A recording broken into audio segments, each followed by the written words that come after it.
I think it's fair to say that most modern FPS boomer shooter style games are not exactly story heavy. Yes, usually there is a narrative, but mostly it's put to the side to make way for all the butt kicking you as the player gets to do. The story lightly jogs along in the background as you execute hordes of demons, skeletons, zombies, aliens, whatever the game demands. Now, in Operator 8, it will be much the same. The game doesn't hold your hand in terms of storytelling.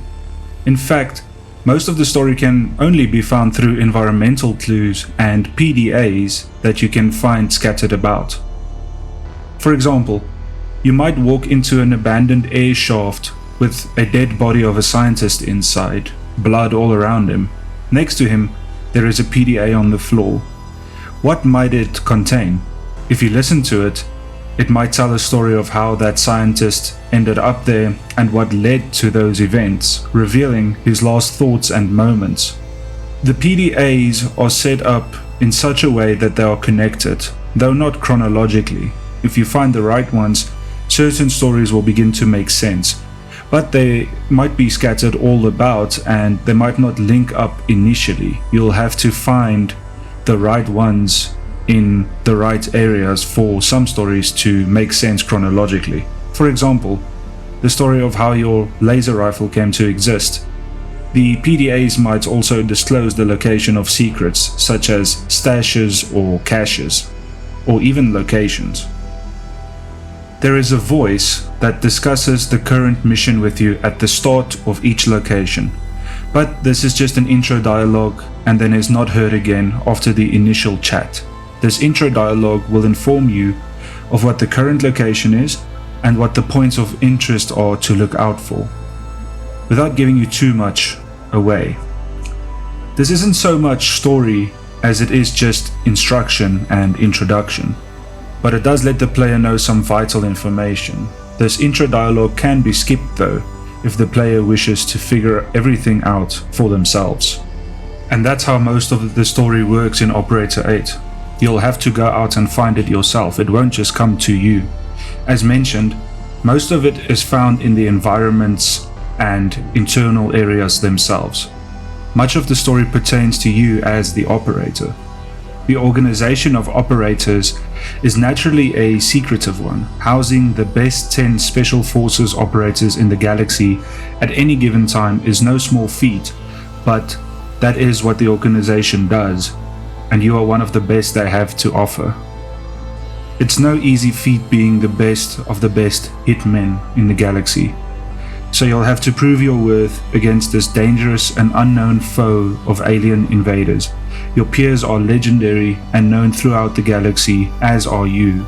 The aim of any operator is credits first, as any natural mercenary will attest to. You'll have to piece together why these aliens chose to attack this Triton base, and why this crystal means so much to them. Why do they have such an affinity towards it, and what secrets are found within this crystal? The moon is littered with them, and they are indeed valuable. But why do these aliens want them? They do not trade with credits, and they cannot be reasoned with. You'll have to figure this mystery out as you destroy them throughout the base and on the mining fields and in the forests and in the deserts within this massive mining base on the moon of Triton. You'll earn massive amounts of credits for destroying these fiends that you'll be able to spend in upgrading your suit and weapons, as well as purchasing ammo and vitals. Your journey will take you throughout the sprawling base into many differing areas, from the prison block that houses the criminals and deviants that work on the mining fields to those very fields themselves. You'll truly see unimaginable cruelty and destruction, and you'll provide plenty of payback for the dead hordes mauled by these brutish aliens. So let's talk about the level structure and locations. I might do an in-depth review devlog of the way I chose to set up and lay out levels in this series, so I'll just give a basic overview here for now, and then we can talk more about the locations themselves in a standalone devlog video. If you're interested in buying this game, you might want to skip forward so as to not ruin or spoil the locations for yourself. So, the level structure. The game has a very modular design style and layout style. You'll especially be able to see this in the editor on the video. Look at the way the design flows and interacts with each other. What I mean by this is the entire design workflow is modular. So what does that mean in actual design terms? Well, in this case, let's take for example the walls. You'll have, say, 10 different wall meshes. Each might have a small change, like a doorway or a window or embankment or whatever. Then you have, say, another 10 textures that goes onto each of these meshes.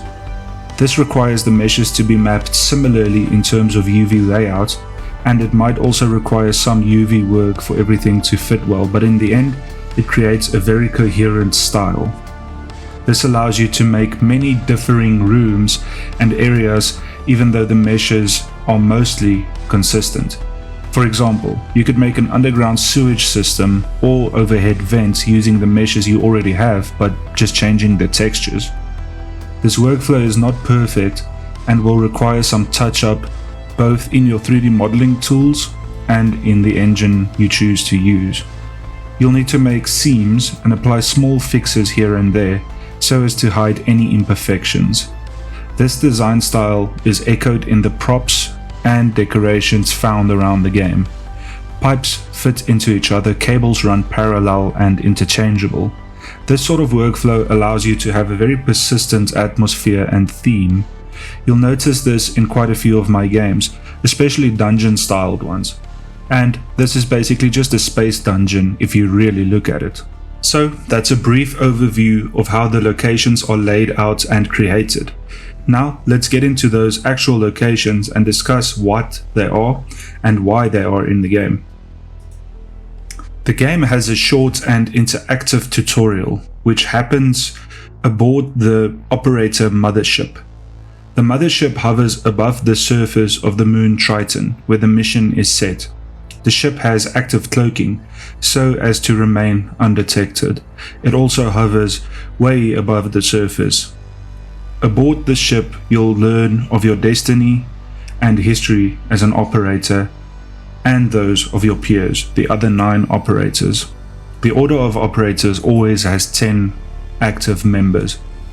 You'll have a quick walkthrough about combat and exploration, and then when you are ready, you'll take your dropship to the surface of the moon in an attempt to reach the hive mind and destroy it. Your plans will quickly be derailed though, as the mine's base defenses will start firing at your dropship, causing an emergency landing. The game starts with the player having a crash landing outside a prison block on the moon Triton, almost right inside the mining facility. This is the first facility you'll explore as the player. Each mission takes about 2 to 3 hours to complete, depending on how much of the map you explore and how many secrets you find. From there you'll head into the mining block, a research and mining facility aimed at exploring, refining and developing the mystical crystals found all over the surface of the planet. These crystals have a vital part in the story and development of the game, but I won't spoil it here too much. This level has many outside and exterior areas, but also quite a few interior ones. What I've aimed to achieve with my modular workflow is to have all the levels look and feel vastly different, yet still be cohesive. The outside surface is quite dangerous and will deplete your oxygen very quickly if you are not careful. I haven't gotten too much into the survival mechanics of the game, but I will do so in its own dedicated devlog. So, from the surface of the moon, you'll then head to another section, the 3rd level. A storage and field experimentation area, which is also mostly outside, but has some differing elements to it. From there you'll head into more interior areas that are storage and passing facilities. After you've completed this area, it's on to the 4th level, the hydroponics facility. The thing is, the fauna on this planet is unlike anything you've ever seen. and will not feel natural to nature as we know it. The hydroponics facility naturally has a whole new look and feel as to the rest of the game that would have been played up to that point. I think this breakup in theme and location gives the player a good amount of variety and gameplay situations to traverse. Having consistency in games, visual direction is important, but you never want it to become boring. The hydroponics will have massive hallways and chambers filled with all sorts of plant life alien to that of our own. It will also contain wild, untouched external forest areas for you to explore and traverse. After the hydroponic area has been cleared, it's on to the last location of the game, a smaller and more focused level, the boss fight. This fifth level will require the culmination and focus of everything the player has learned up to that point, and will be a hard level to complete, even if it will only take about half an hour to do so. This level's location is still being developed and discussed and is undergoing internal quality assurance tests. I won't give away too much for it. In terms of advancing between locations and discovering secret rooms or caches, the way it works is that there are keycards strewn about each level. Keycards are color-coded. Some doors need keycards to open, others don't.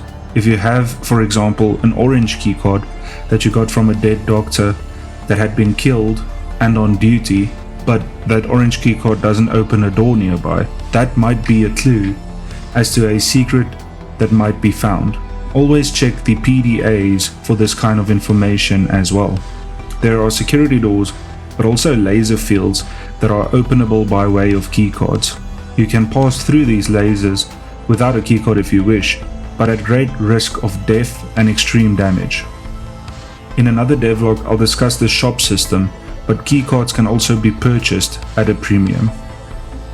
So, those are the basic descriptions for the locations in the game. Naturally, I don't want to give too much away.